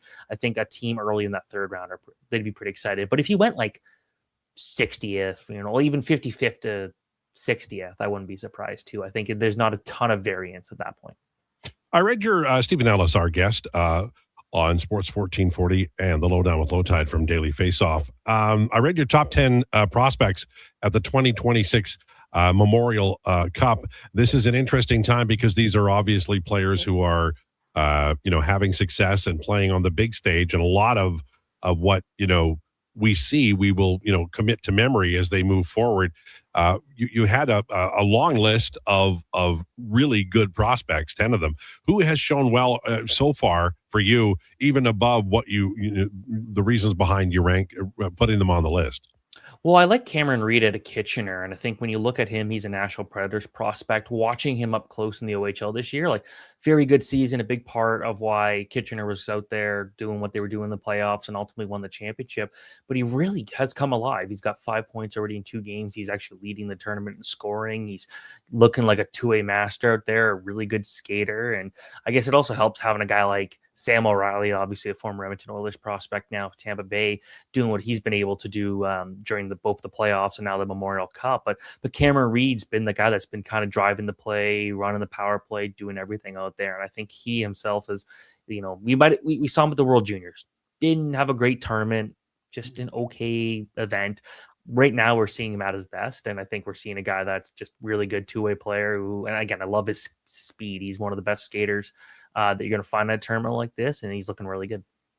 When you mentioned Sam O'Reilly, when he was drafted, he looked to me like a guy who was, sometimes people will call them 3rd-line centers, but I feel like he could be a really good middle six, like a second or third. I don't know that his offense will merit that, but he seems to have a nice range of skills, and no matter what, he's going to be an effective player. But does he have enough offense maybe to play, if he's got talented wingers with him, a little higher than, say, the 3rd line? I think the 3rd line, like specifically kind of where Tampa Bay is going, feels like that makes the most sense. Obviously, I would have said the same thing for Edmonton. When you look at him, like he had this breakout season this year, but he also turned 20 back in March. Like you're kind of expecting a big season out of him. And I think what you're still looking for here is a guy that can go out there and be effective away from the puck. And that's the thing about him. He's a really good puck possession machine. He's very difficult to take the puck off of. I think his two-way game's good. I feel like he's kind of a glue guy on whatever line he's playing with. Like, go get him someone who can go out there and shoot. Go get him a guy that can, like if you watch him on a power play, for example, let's say he was passing Nikita Kucherov. I feel like every pass would be pretty much perfect because he's that good of a playmaker. He's that smart. But I don't think he's going to be the one that's going to be able to drive the play himself. I don't think he's going to be someone who you can rely on in those last minute situations at the NHL level. So that's why I kind of hesitate him as a number 2 center. But at the same time, by the time he's ready to kind of make his mark with Tampa, we are expecting Tampa to kind of start taking a nosedive. Like it's been a while since they've been truly competitive in the playoffs. I think that could open up an opportunity for O'Reilly to get a lot of key minutes pretty early in his NHL career. But right now, I think I'm looking at him and saying I'm at least pretty happy with how his development's gone. And I think he's closer to a number 2 center than he probably was a year ago. The one of the reasons the Oilers made the trade was they really felt Ike Howard could be ready sooner. And obviously he had a different skill set. Scoring goals is hard. Howard has that kind of ability. Based on the year that Howard had, some with Edmonton, 29 games in the NHL, and then quite a lot in Bakersfield where he was exceptional, although he fell off like pretty much every college kid does in the AHL in a long season. A lot of Oilers fans will be saying, many believe it was a poor trade. I feel like it was a trade made to try to acquire a player who could be a top six forward if he worked out, and you were giving up something of value, but you have to give to get. Is Howard on track for you, or is he moved up or down? For me, I always thought the AHL was the right place for him this year, and mostly because, like you kind of mentioned, the college season's a much shorter season, and it's still a grind. There's still a lot to it. You're spending a lot of time in the weight room, but when it comes to going to AHL, NHL, it's much tougher. And he had a bit of up and down there, and I think, yeah, we do see a lot of college guys that kind of, I won't say fall asleep, but do kind of lose steam near the end. So that was to be expected. But now he's got that under his belt. Now he'll have an opportunity to go to training camp. And I'm really glad he went to the World Championship, because while a lot of people, specifically in North America, will kind of discount the tournament, I think the good thing about it is it's a really good confidence booster if you have a good showing. And for Howard, he's had to really kind of fight with this American team, not a very skilled team, much worse than the one we saw at the World Championship last year when they won gold. He was part of that team as like an extra forward, but at this level, he's been able to go out there and play some leading minutes, and I think he's been able to kind of get his confidence. He's been relied on late in the games. He's got a couple goals. He's played very well. That could be something that really translates over next year, but he's got to be ready for that. And I think with him, he's got to go seize that opportunity in training camp. And if he doesn't, if he starts in the AHL, I think there would be a legitimate reason to be concerned. There's a reason we don't see many guys go from a third-year college standout to becoming an NHL star, or even an everyday NHL player. Like, you actually look at the Hobey Baker winners in their junior season, most of them have not gone on to have good careers. But I think with Howard, he's been able to adapt his game over the last couple of years, adapt to different situations, and he was productive for the most part in AHL, where I'd still look at it and say, you know what, I'm still view him as a solid prospect. I expect him to spend most of the year in the AHL. Go make the most of it at the start of next year. A final question for you is Stephen Ellis from Daily Faceoff, and we do appreciate your time. I don't know that this is something you pay attention to, but I suspect it is. I read from, day to day, basically, teams are interested in moving up, the Rangers, others. Is there you talked about at the beginning about, top 3, 4. Is that kind of the wheelhouse if you are like sort of like the 2014 draft where it was, Draisaitl was, not going to go 1 or 2, but you knew he was great. Is that sort of the how you would characterize this draft?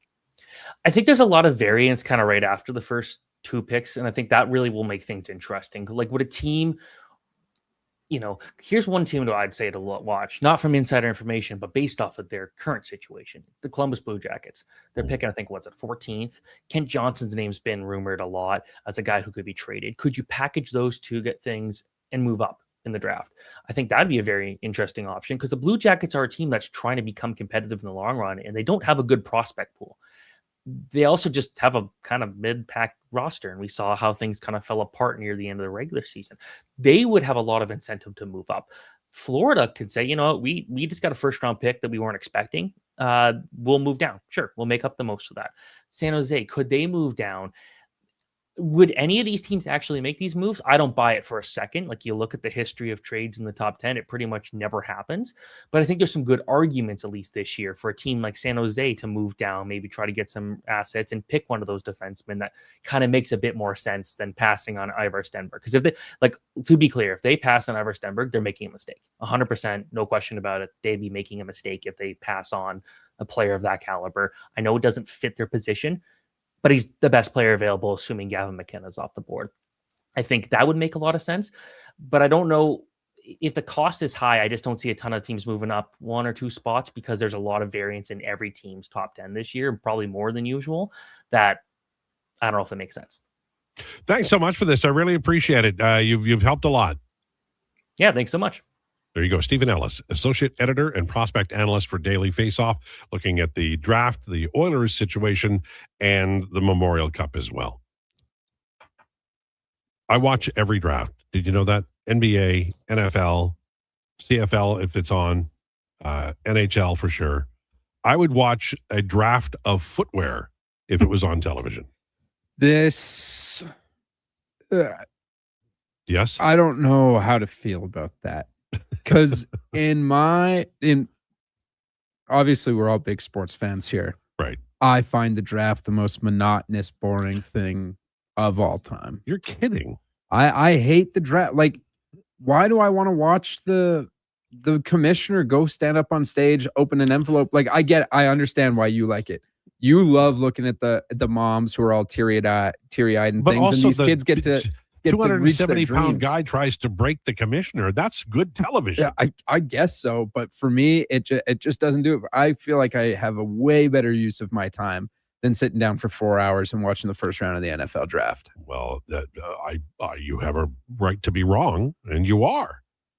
Yeah, I'm going to actually agree with Josh here. Oh, let's go. Right. This is why the people hate two you, new Donnie. people here tomorrow. Just so. I will watch the draft when I know my team is picking, and other than that, I'm out. I will. I had the NFL draft on this year, and I was working, so I had I had my computer on. It was basically on in the background with no sound on. And then when I saw Miami Dolphins are on the clock, then I immediately turned the sound up and went, okay, who are we picking? Right. And then it was some guy from Laredo University, and he's no good. Middle of nowhere. Not exactly, but sure. Close. All right. Well, maybe I'm just a nerd. It is possible. Okay. On the way, we have Donovan Nations. Hi, my name is. And I have a feeling we're going to talk about the Edmonton Oilers on the way next, and the draft, and what they might do, and maybe even the coaching situation. Lowdown with Lowetide, brought to you by Wolf GMC Buick on Sports 1440 and YouTube. Are new McCafe crafted sodas just drinks or something more? Like Sprite Berry Bliss, Creamy Strawberry Coke, and Orange Dream. All swirled with fizzy flavor and topped with silky cold foam. Only at McDonald's. At participating McDonald's restaurants in Canada. Sleep is for the off-season. What off-season? Sports 1440 is live, loud, and locked 24/7. Oilers, Elks, Riverhawks, Stingers, Oil Kings. We've got your picks. Edmonton's home for sports is Sports 1440. Camping on a long weekend without a Toyota Tacoma can feel crowded. But when you get a Tacoma during Red Tag Days, you can take advantage of its powerful iForce engine and rugged capability to find a better site. Take advantage of Red Tag Days on now.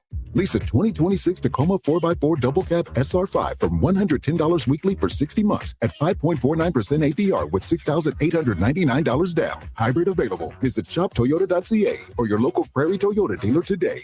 The Ford It's a Big Deal event is on until June 1st. Get a big deal on a 2026 F-150 STX with Black Appearance Package. Visit your Alberta Ford store today. At Wendy's, get a 10-piece nugget small combo for just $8.99. That's right, $8.99 for 100% Canadian chicken, plus fries and a drink. That's just good nuggenomics. Only until June 14th. In restaurant at participating Wendy's locations. Taxes extra. Rev up for a ride that truly matters. Join the Princess Auto Ride for Dad Edmonton, where hundreds of motorcycles fire up and roll out together in one unforgettable moment. Enjoy a scenic route, great food, amazing prizes, fundraising awards, and a whole community riding shoulder to shoulder. Collect pledges to support prostate cancer research and awareness in the fight against prostate cancer. Ride strong, ride proud to make a difference on Saturday, June 13th, starting at Blackjack's Roadhouse in Nisku. Register now at ridefordad.ca. Alberta is growing, but our highways are crumbling. Are you tired of the rough ride? In the last 15 years, our population has grown with hundreds of thousands more cars and trucks on our highways. Today, more than 15% of Alberta's highways are in poor condition. Cutting highway maintenance doesn't save money. It makes repairs more expensive. Don't let the government ignore the problem. Your MLA works for you. Tell them to fix our roads. Visit fixourroads.com for more information. A message from the Alberta Road Builders and Heavy Construction Association.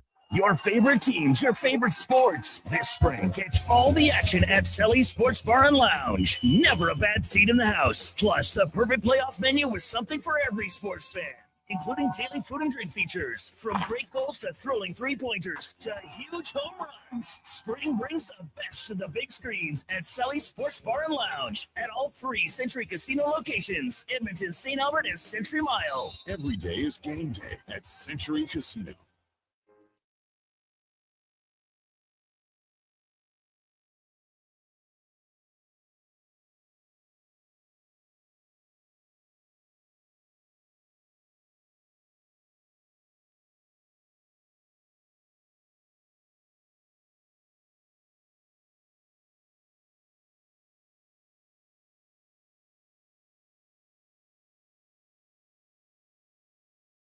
high sticking, they're breaking down the middle. Here's the Lowdown with Lowetide on Sports 1440. Presented by Wolf GMC Buick. We're making it easy. WolfGMCBuick.com. On Sports 1440, brought to you by Wolf GMC Buick. WolfGMCBuick.com. Well, do we have a detention on this show? Is there a corner? What's wrong with that song? Nothing. Tracy Chapman's awesome. What's a Tracy Chapman? You have serious problems, man. Like serious problems. Like, listen, I like Luke Combs just as much as anybody, but if you're gonna play Fast Car, you got to play the Tracy Chapman one, or you can play the one that they did live at the Grammys, where Luke Combs and Tracy Chapman do the duet. Right. Except it's mostly just Tracy Chapman doing it. You got to respect some tradition around here, Donnie. Also, it was done perfectly the first time. Also, we stoned him right before we came on air. Yeah. I don't know what a Tracy Chapman is, so I'm sure somebody on the text line is going to scream at me. And you guys are screaming at me country now. Artist. So no, I mean, I don't care about the country artist part. That's just, bias. But Tracy Chapman sang many great songs, but that one was perfect. Like like that's a Springsteen song done better than Springsteen. I didn't even know that was like a remake of a song. Oh man, I just the emotion in her voice and the words she's singing. There's very few perfect records, and that is one of them. Not and you didn't know, so that's fine. Do we have a Tracy Chapman University we can send him to? It's called Spotify. Okay, all right. Still, what you did was bad. Bad, Donovan. Well, I have to say, I am somewhat enjoying Josh representing, good taste. It happens rare, but it is. No, I'm teasing. It makes up for his ridiculous viewpoints on movies. What? It's the off season. Now I'm digging into this for a second. What the hell does that mean? Ridiculous taste in movies. All I know is that I wanted a reaction and I got one. I have terrific taste in movies. No, you don't, Donovan. I do. What's your favorite movie? I'd give you probably.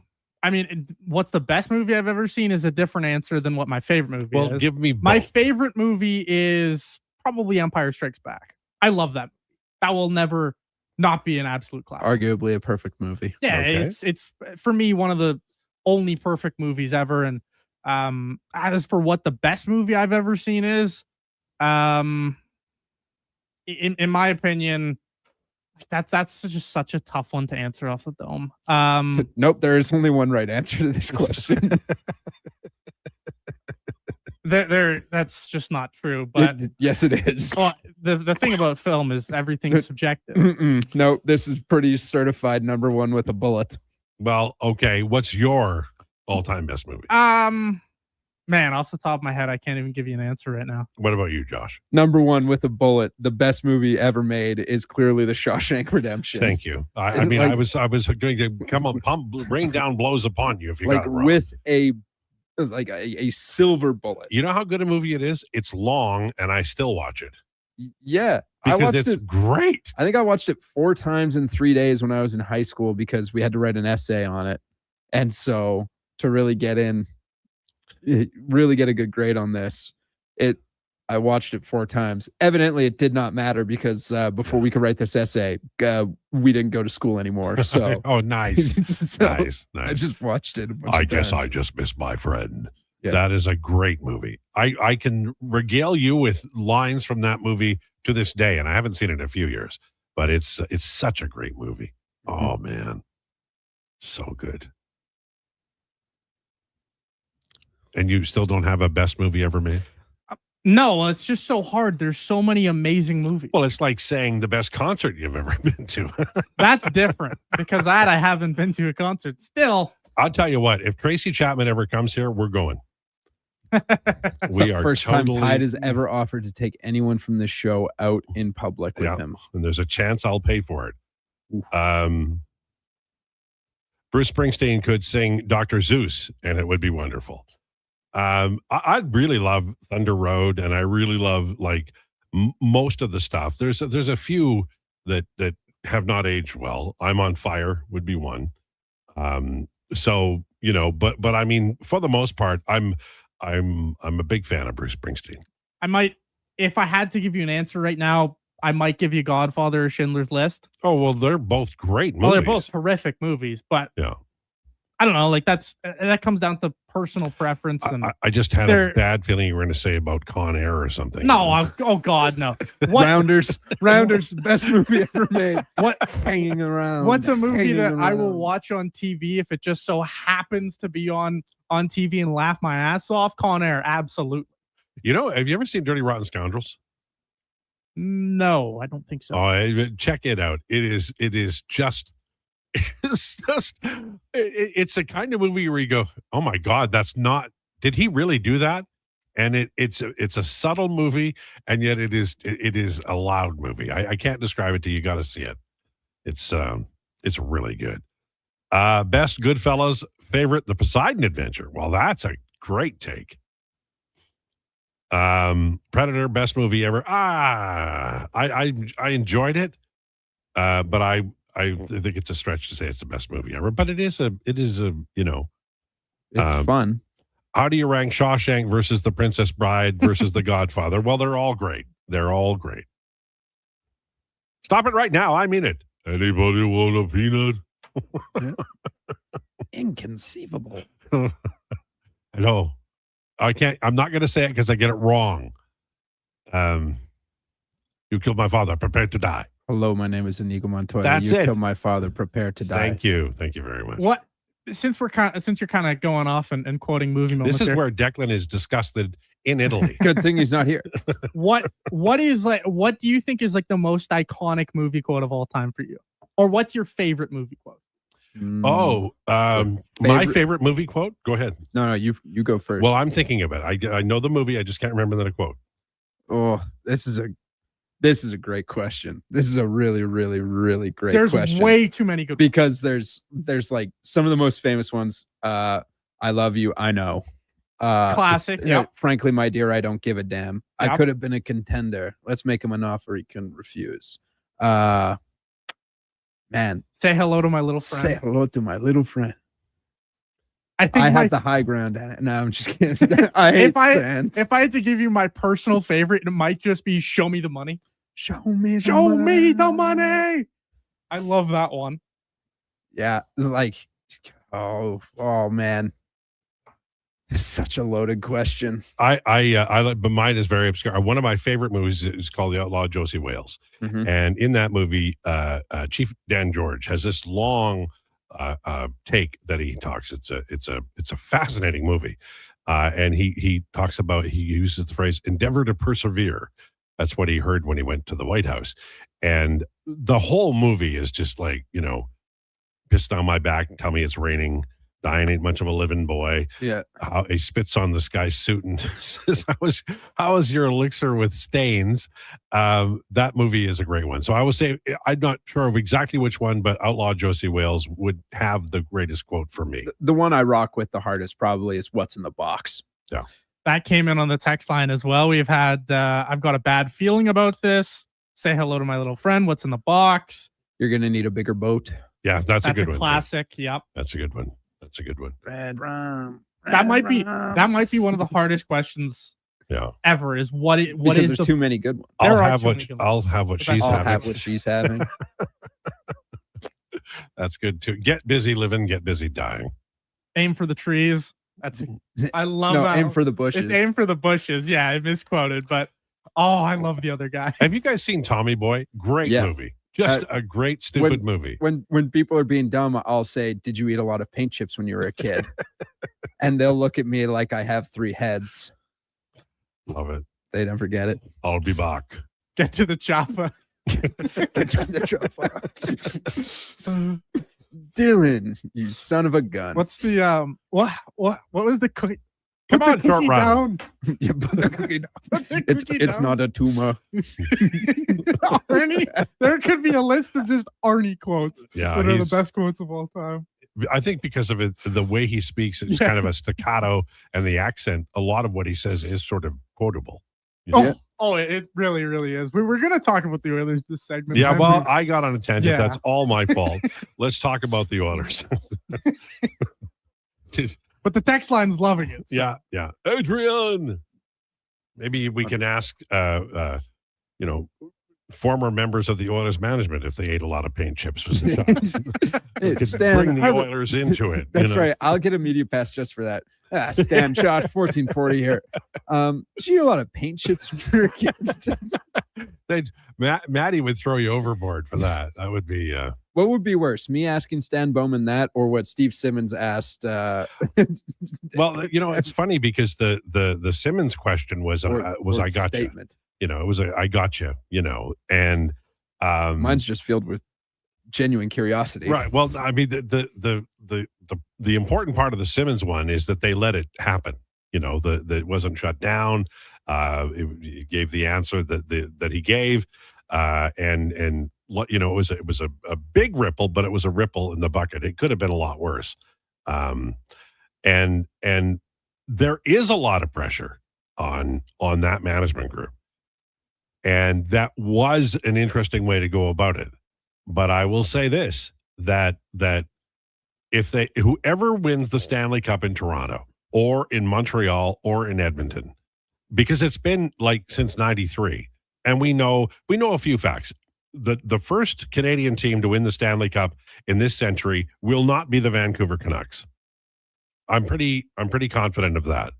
Calgary could win. Edmonton could win. I think Winnipeg could win. I know that sounds nuts, but it could. I think Toronto could. I think Ottawa could. I could think Montreal could. The only reason I think Vancouver can't is it's been proven over and over again that the owner will jump in often and cause derailments. I have a question. Who do you think's closer, the Habs or the Oilers? Right now, I think the Habs are. Well, by record, yes, they are. They are literally in the Eastern Conference Final. But I think they've just got young players signed. They're really good. I mean, what are their weaknesses over the summer? Now they go to the summer and they've got guys to sign. And right now I'm writing an article for The Athletic. I'm looking at offer sheets and Maverick Bourque is eligible for an offer sheet, and it wouldn't be a lot. But there are teams that are going to be susceptible to that. And I think that Montreal better tie up all their guys because they'll be really vulnerable to an offer sheet soon. But until then, they've got real depth and quality. They truly do. Kirby Doc, RFA next year. Patrick Laine, UFA. He's gone. Zach Bolduc, RFA. Joseph Foligno, RFA. And, oh, man, Arbor. Jack Guy. There we go. Thank you. RFA. Everyone else is signed for next year, at least. I'll say the Oilers are the team that's closer to winning. I don't like the Habs' depth at all, to be honest. I know they've been carried by it during this playoffs, but man, you're rolling out Jake Evans with Demidov, and they don't have a second line center. They don't. To me, they don't You kind of have two third line centers in Deneau and Jake Evans, so you need to address second line center. But the Oilers need a goalie and a third line center. But people always say the Oilers need a goalie. The goaltending to me will be totally fine if the Oilers just play defensively.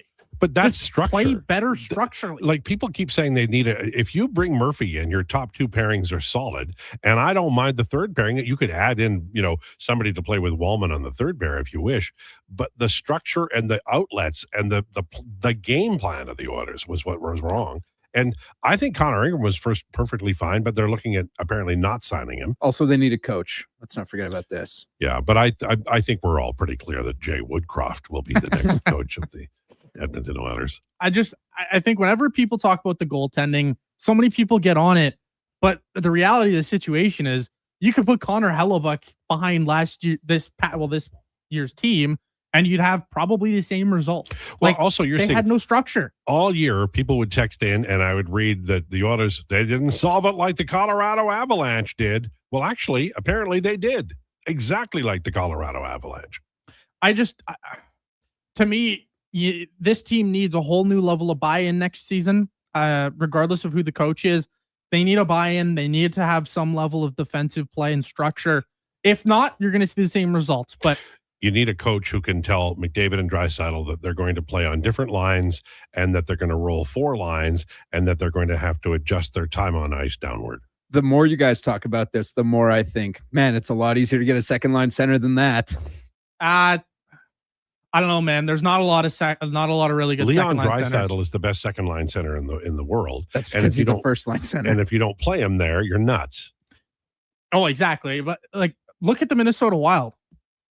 Like, they could not get a second line center at the trade deadline. Well, they traded away. Teams are always looking for second line centers. Second line center, and that's one of the biggest holes in the NHL, and why so many teams, and why, like, Vincent Trocheck.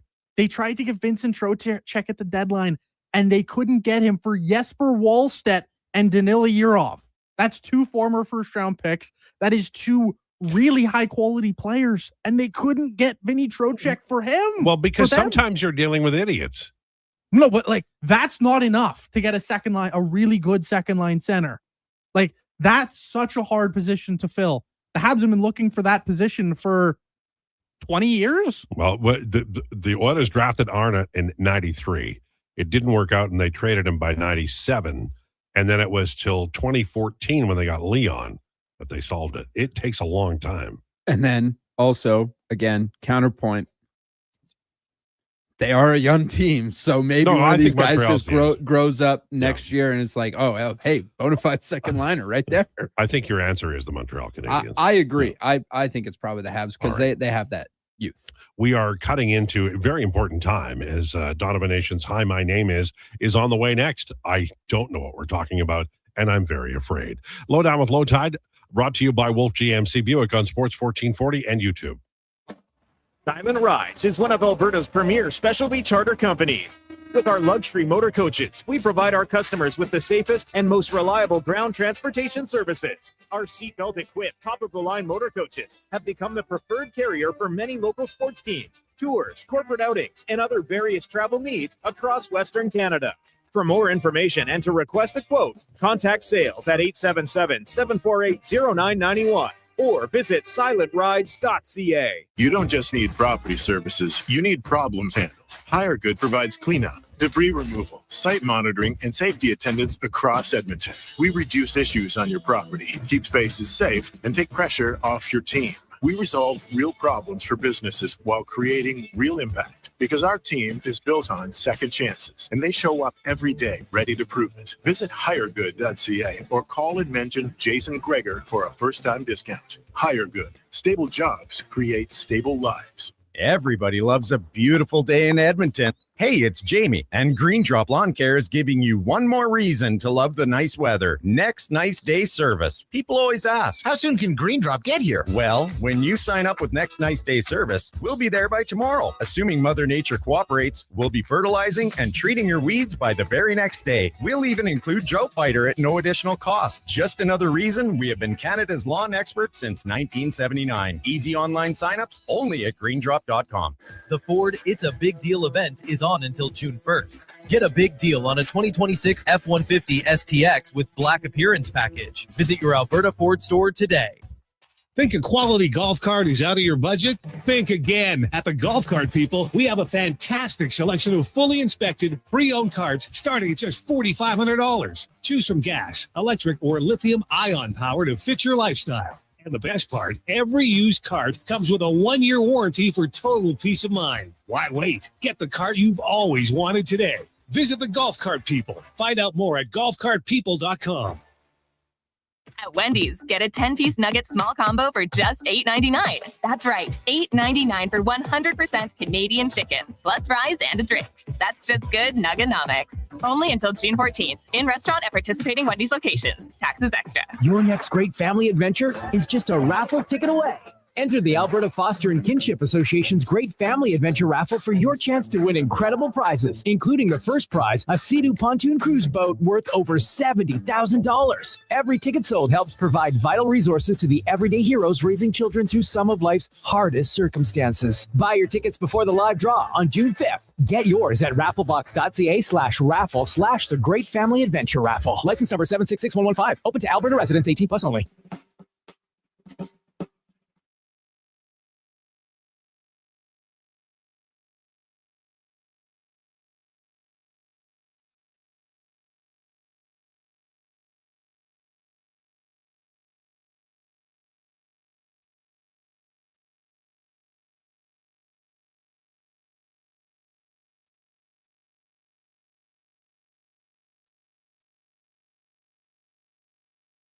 The Lowdown with Lowetide on Sports 1440. Author, musical connoisseur, sports know-it-all. Yes, a man for all seasons. Presented by Wolf GMC Buick. We're making it easy. WolfGMCBuick.com.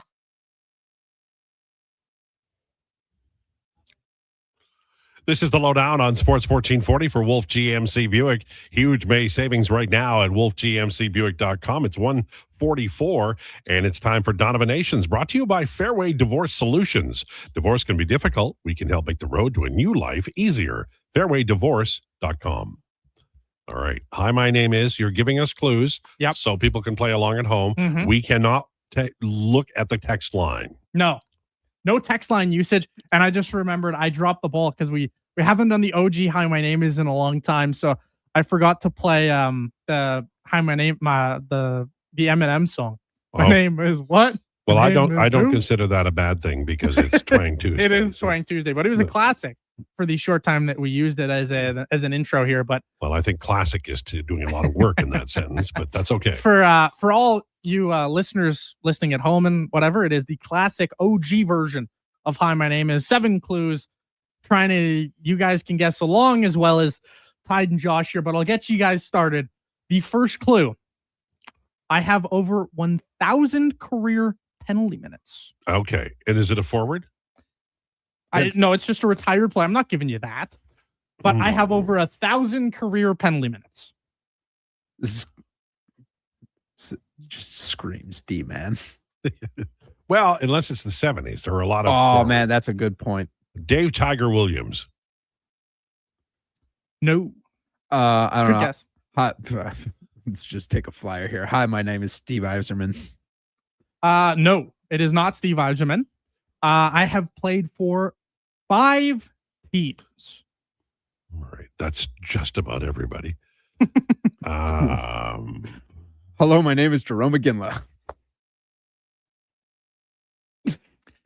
Is that the answer? Is it really? Is that actually? It is actually the answer.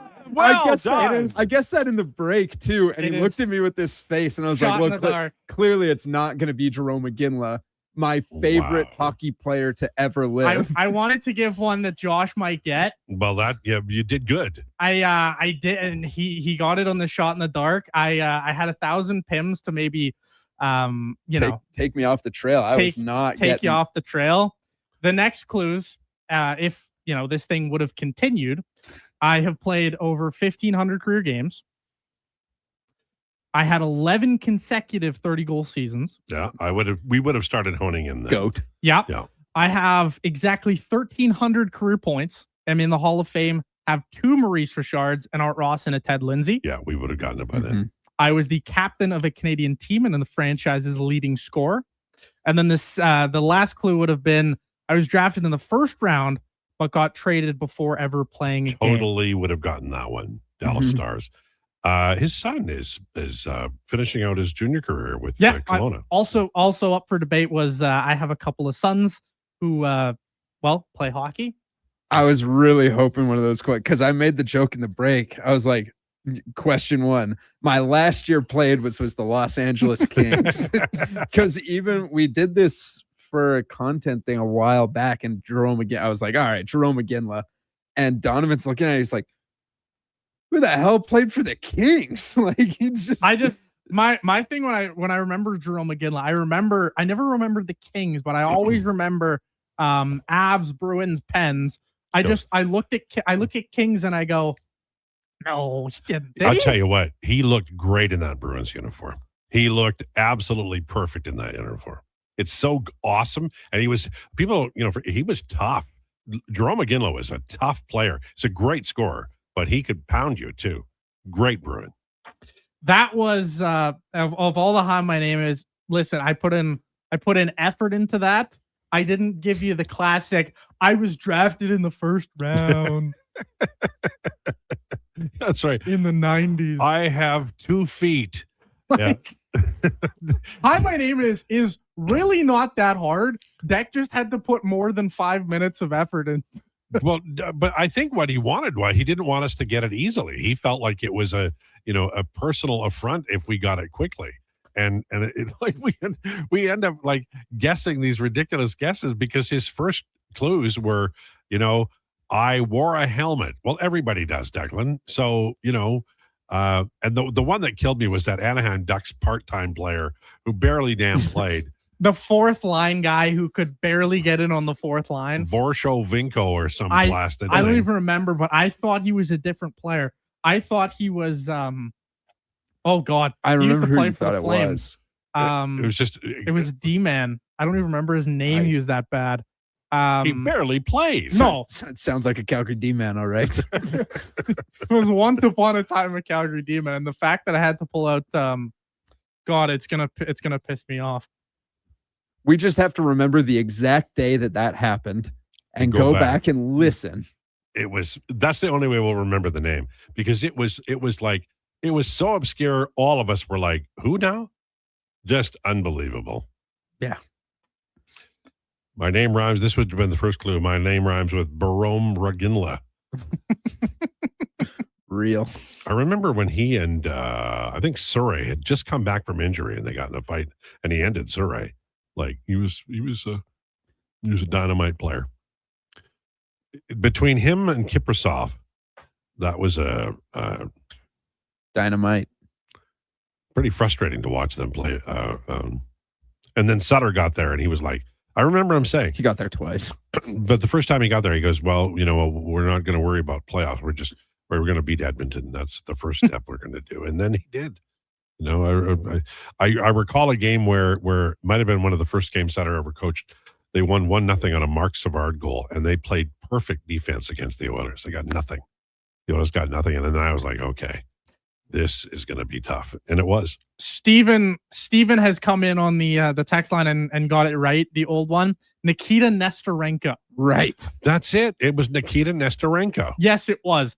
Jeez. That was well done, criminal. sir. That was the most criminal thing ever done on this show. Broke him. That was why we didn't have the contest anymore. It was like we got so mad at him, And I thought it was Nikita Nestorov. That was the defenseman. And that guy played like 107 career NHL games between Tampa, Montreal, I think it was, and Calgary. But man, like when you're thinking about a guy who's played like 60 games in his career and he's the person you go to, come on. And MTR chimes in. Colton Sissons was a funny one too. Yeah, it was. Well, I hope he's in Italy feeling bad about what he's done to us. I wonder if you tuned in. I hope he tuned in for the last He segment texted when me about something. when I particularly said I was drafted in the first round. The most Every time you do that first, every single time. Bones had a funny text though. 2 feet. Aginla, first guy I think of. The thing he's asked me the most recently, and I don't know why, is Al, did you read the promo for headliner of the day? And I'm like, yes, I did. Well, there was that one day that you forgot to read the Harley Davidson line, right? But then the next day he was like, "Oh, Al, you didn't read the liner again," and you were like, "Yes, you did," and I was like, "He for sure did." So you read it like 4 times. Oh, right, yeah, just to stick it to him. Yeah. Has there ever been someone who listens less but talks more than Declan? But I'll say this, that he keeps it moving, man. I'm telling you. And he's he does, he's a little argumentative, but he always backs it up, I will say that I bet people who listen for basketball talk are missing it. Me too, man. Yeah, probably. But the one gentleman I don't remember his name, but the guy who always spells his name wrong on purpose. Declan? Yes, that guy is probably loving life. I saw you getting mad at somebody. Do you have, is it in your contract? No. You got to get mad at somebody on the text line every day? Josh can back me up on this. This was probably the most valid. Oh, yeah. Buddy, like, so after did you eat a lot of paint chips when you were a kid? After talking about the Wander Franco thing, somebody genuinely said, how can you know for sure? Yada, yada, yada. Well, he was convicted. He was found guilty. The guy was found guilty of sexual abuse of a minor. Yeah, How can that's you public possibly record. say Yeah. that, oh, maybe he wasn't guilty, yada, yada, yada. He was found guilty. And it is a story that I like it I can't put it anywhere. You can't say, well, there's nothing. You have to acknowledge that we're in a tough spot in our world. That's it. And that those who are, we all have a sense of fair play, and we all have a sense of protecting the innocents and protecting those who are unable to protect themselves. And so when that happens, then people have a right to be just absolutely enraged. And I think that is where we are as a society, not just in one case, but in many cases. What in hell have people been doing the last 35 years? I don't know, but I've never actually said, come on, man, to a text. I've never texted someone back. Yeah, but you called that one guy. What did you say? You called him a prick.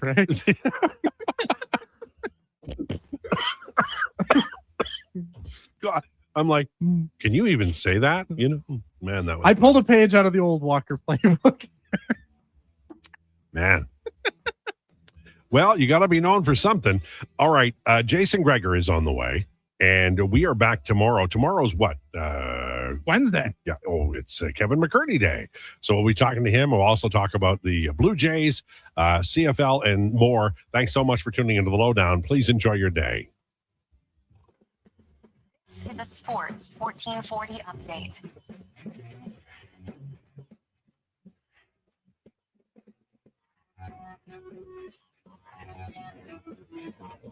Portions of this hour, this Sports 1440 update, is brought to you by Elks Nation. For the best Elks coverage year-round with podcasts and articles, go to elksnation.ca, player interviews, game analysis, and more. The best green and gold coverage online, elksnation.ca. Western Conference Finals action. The Golden Knights looking to sweep the Avs. Puck drop going at 7 on the hard court. The Spurs are in OKC. Tip-off at 6:30 with that series knotted at 2s. Some MLB action. The Jays looking to bounce back against the Marlins. First pitch at 5:07. Braden Fisher opening for Toronto. Sandy Alcantara goes for Miami. Other games around the majors. The Orioles, they host the Tampa Bay Rays. The Mets, they welcome the Cincinnati Reds to town. The Brewers, they battle the Cardinals. At the Yankees in Kansas City. And on the Battle of Texas, it's the Rangers welcoming the Astros. Coming up on Sports 1440, it is the Jason Krueger Show. I'm Donovan Paulson. That is your Sports 1440 update.